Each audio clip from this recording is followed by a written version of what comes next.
it's really exciting development for artists. Looked a little bit at some of the misconceptions about them and cover some of the basics as well. And then hear a bit about your project and the inspiration and everything that came together. So why don't we kick it off? Just for those who are tuning in and maybe don't know, an NFT stands for non-fungible token, which really just refers to a unique digital item on the blockchain. It could be a piece of art, a piece of music, a piece of, a film, pretty much anything. And, what's exciting about NFTs is they, for the first time, really allow provable digital ownership of items like this. So Melanie, why don't we kick it off just to start? Tell us a little bit about how you got into NFTs and what was your journey? Yeah, so I follow a lot of digital artists, 3D artists. So I always see people putting up projects and stuff.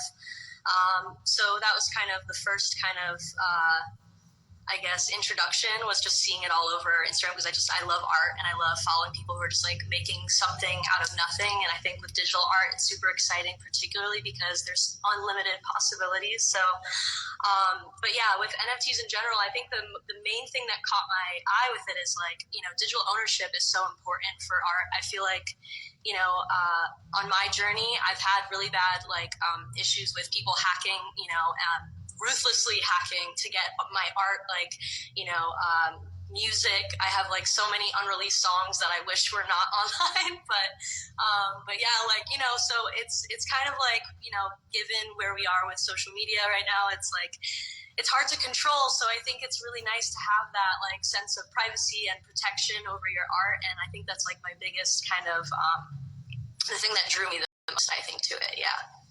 Absolutely. And, for those tuning in, one of the things that's super exciting about NFTs is that they've allowed digital artists to actually be collected for the first time now. Prior to it, as a digital artist, you kind of had to rely on, client work and then maybe selling some prints here and there. But for the first time, you can see digital artists actually having their work sell to collectors and being able to go to Christie's and Sotheby's and stuff like that, which is just very exciting for the creative world. Why don't we dive into Cyber Baby Toy Shop? Tell us a bit about the drop, the NFT drop that's going to be on Maker's Place, and the inspiration behind it. Because I know it comes from a very deeply personal, nostalgic place for you, right? Yes, for sure. So I started collecting vintage stuffed animals. I don't know, maybe almost close to probably 10 years now it's been. So I have a bunch, as you can see, there's some here with me, but yeah, I just love how, handmade they are, and they're just really beautiful little creatures that I've had the joy of collecting, and they bring me a lot of joy in my own life. And so, my whole idea with it was I just wanted to bring that into the digital landscape and create these little personalities and stories, and give them their own life. So that was the goal of this project. And so I'm really excited for people to see, the full extent.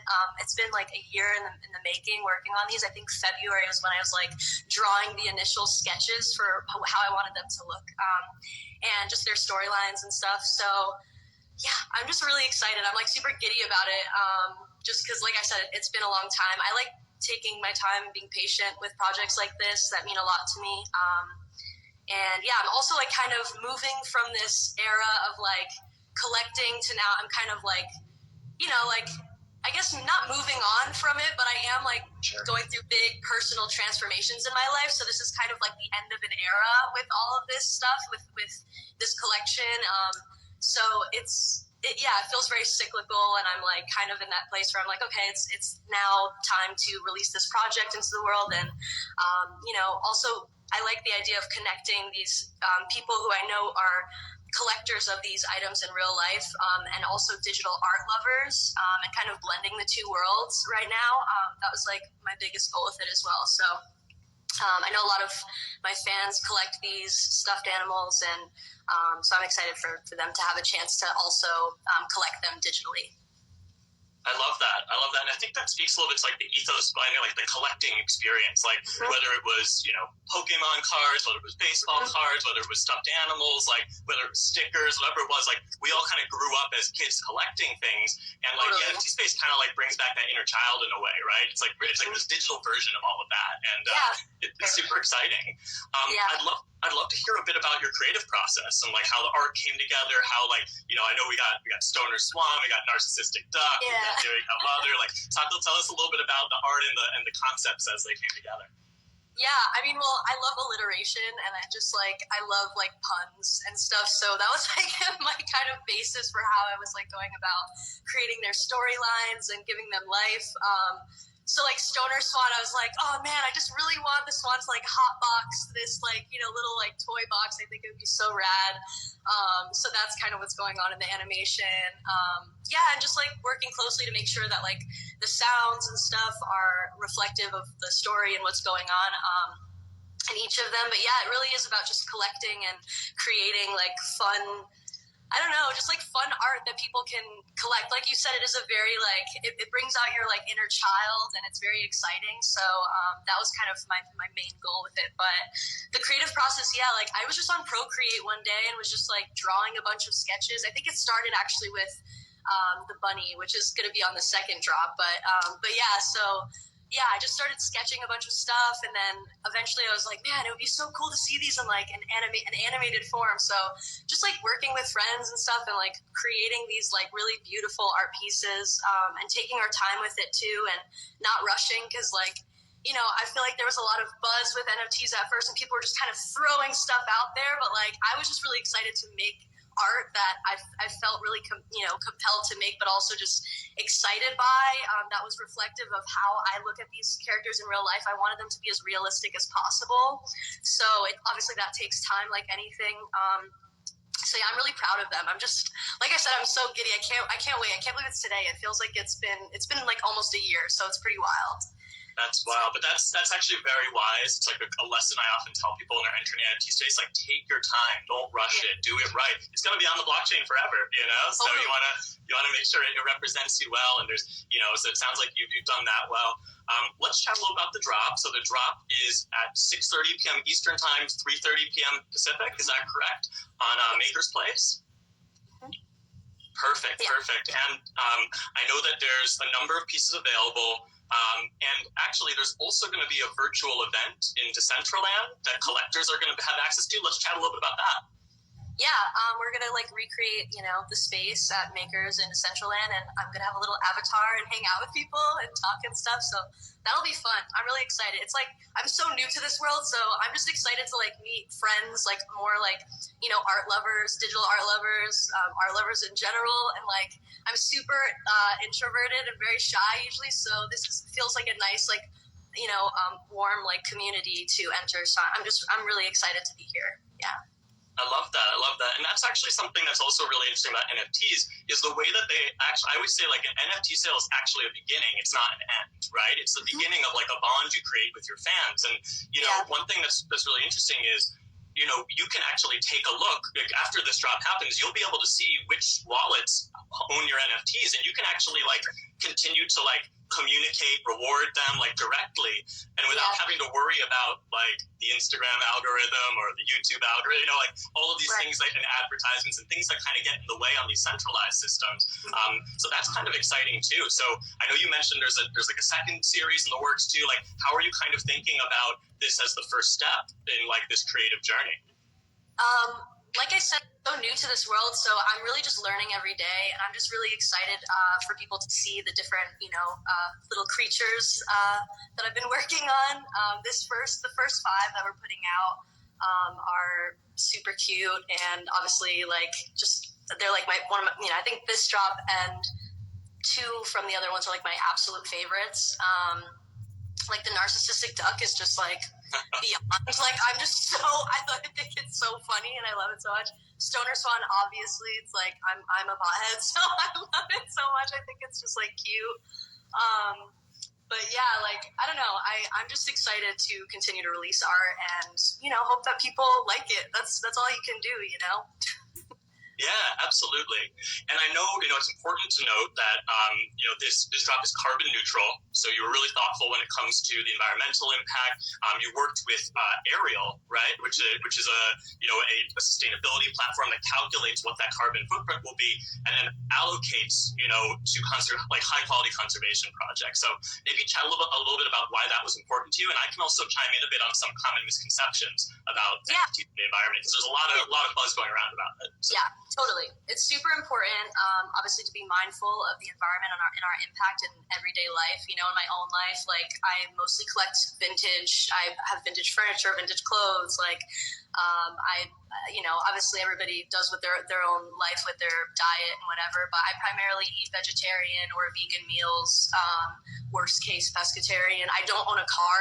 I don't drive. So I like to keep things pretty chill in that regard. And I think, it was definitely scary entering this space because, I do care, and I also want to make sure that anything that I do is going to be environmentally conscious, or just in general in my own life, just conscious regarding everything. I'm very careful and thoughtful when it comes to this stuff. So I'm really excited to be partnering with Ariel in that way because, I think it's important for artists, if they are entering this space, to just do research and to make sure that you're, like I said, being careful and, working with people who know what they're doing and can help you, release things in a carbon neutral way. So, yeah, absolutely. Yeah. And, it's interesting, too, because there's been a lot of headlines about NFTs and the environment. And, I do want to clear up a couple of misconceptions about it because, one thing that a lot of people kind of see is that, creating an NFT is equivalent to, this amount of, of a carbon footprint. What's actually interesting is that a lot of them kind of misunderstand how Ethereum works. The Ethereum blockchain is actually going to have the same carbon footprint whether NFTs existed or not. It's not like creating an NFT actually adds to that. It's a static thing. And it's also important to kind of zoom out because the Ethereum blockchain in its entirety only makes up 0.02% of our entire carbon footprint. And to put that in context, like agriculture is like 13%, you know what I mean? And like all these different bigger sectors. So just to put it in context, the entire Ethereum blockchain, so all the NFTs that are ever being made, really only has about the same carbon footprint as one tech company, it's pretty much equivalent to like YouTube, That's so it's just important to keep that perspective. Right? Zooming out is definitely very crucial, for sure. Yeah. But I think, look, even though it's a small percentage of the pie, very tiny, it's still a percentage. And so I think that's why it's important, to always, even if every little bit helps, to be able to do that offset. And so I'm glad to see you working with Ariel on that. Yeah, for sure. I'm very excited about it. Awesome. Well, what else do you have coming up in the works? By the way, we're also going to open it up to some fan questions. I know I'm already starting to see, I'm seeing the notifications. So you can actually submit a question at the bottom of the IG Live. There's that question box, and we'll go through a few of them. But before we jump in there, what are you working on? What else do you have in the works? What do you got coming up that you can tell us about?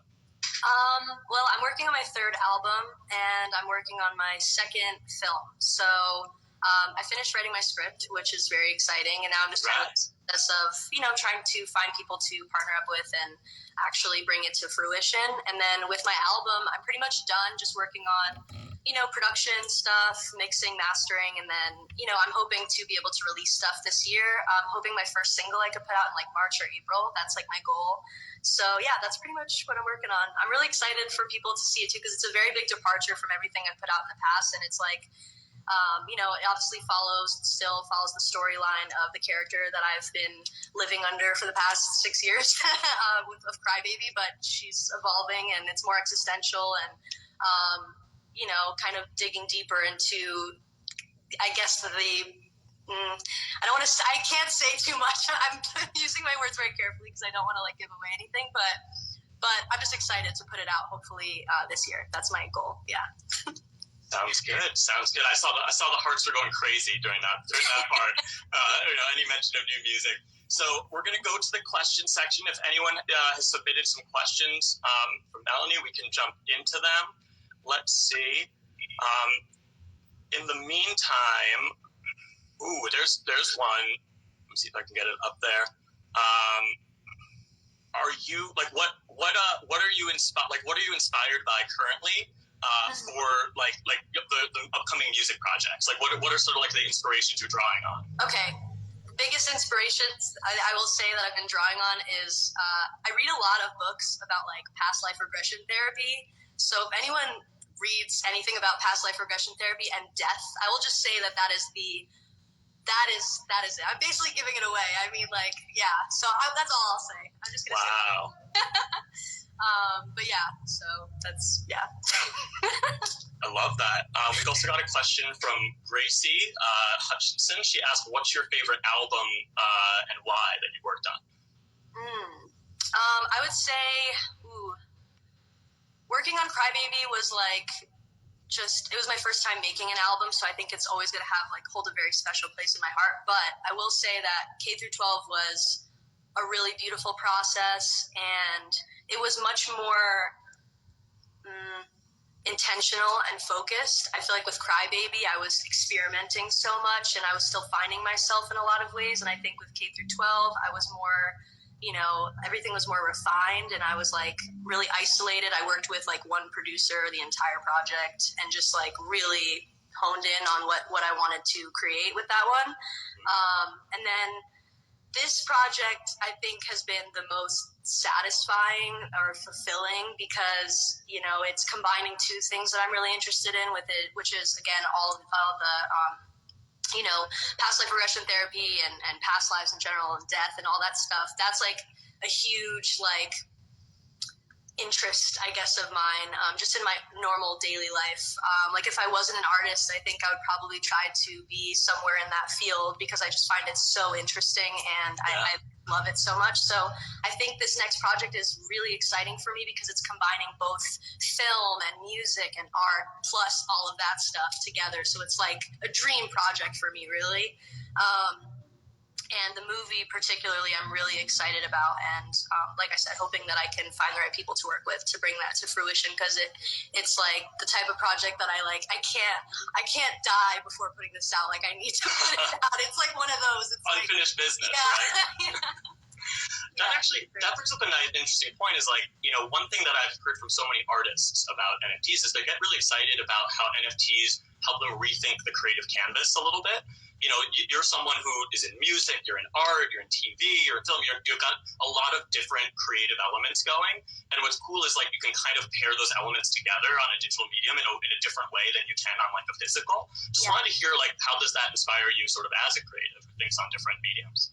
I mean, it just feels like infinite possibilities, and I feel like that's the best case scenario with creating in general. I feel like creating is like this very spiritual activity that we're able to make something out of nothing. We have our little antennas and we're picking up on a signal and we're able to materialize it and make something. And with technology rapidly progressing and moving, there's so many infinite possibilities on what you can create, and especially in the NFT space. So yeah, I just like I said, I just encourage artists to just really get creative and witness that kind of sense of infinite possibilities and to make something of it, because we're in a really cool time right now.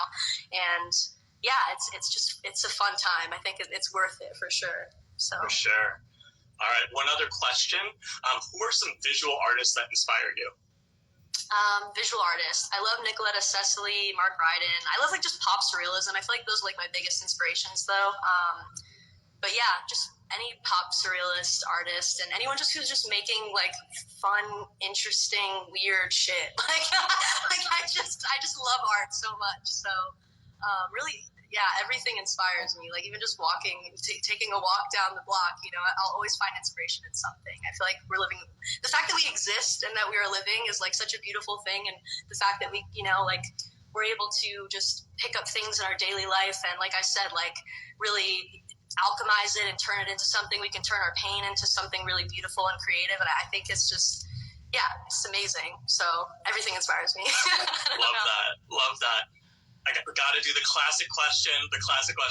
Everyone's asking it. When are you coming to Brazil? Oh my God. I don't know. With COVID, it's so hard to say. I don't even know when I'm touring next, but hopefully soon. That'd be so awesome. I'd love to see everyone over there. I miss touring a lot. It's something that really is weighing heavy on my heart. So I can't wait to tour again. Hopefully end of this year. That would be so amazing if I could. But obviously, COVID puts a little wrench in the plans. So we'll see. For sure. Another question we got was, which of the stuffed animals behind you means the most to you and why? It's not these, but there's the bunny one. God, it's somewhere over there. I could go grab it. Give me 1 second. Sure, go for it. You can see the hearts rising in anticipation. Okay. This one is my absolute favorite.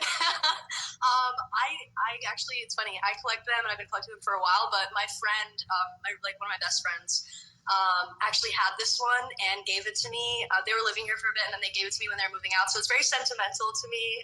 And also, it's like one that I've been like looking for forever. And my friend ended up gifting it to me. So I think that's just makes it even more special. I'm never ever getting rid of this one.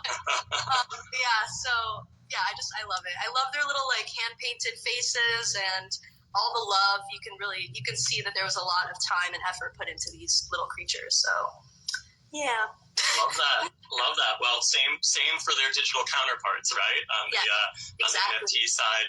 So I think, do you have any kind of closing words, anything you wanted to say about the drop or the release before we wrap?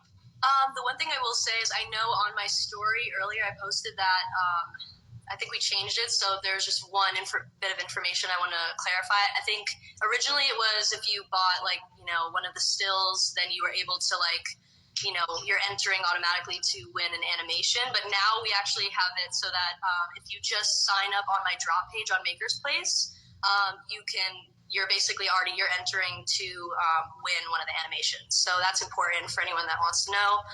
Just sign up on the drop page on Maker's Place and you'll be able to enter to win. So, yeah. There it is. So just to recap, Cyber Baby Toy Shop, an NFT drop happening today on Maker's Place, 6:30 p.m. Eastern Time, 3:30 p.m. Pacific. And very exciting. Happy to have you entering the NFT space. Welcome. Thank you. Thank you so much. I feel very welcomed. I appreciate it. Good. It's a great community. I'm super excited. Well, wonderful. Melanie, it's been a pleasure. Great chatting with you. Thank you. I'll see you around the metaverse. Awesome. See you then. Bye. All right. Take care. Thanks.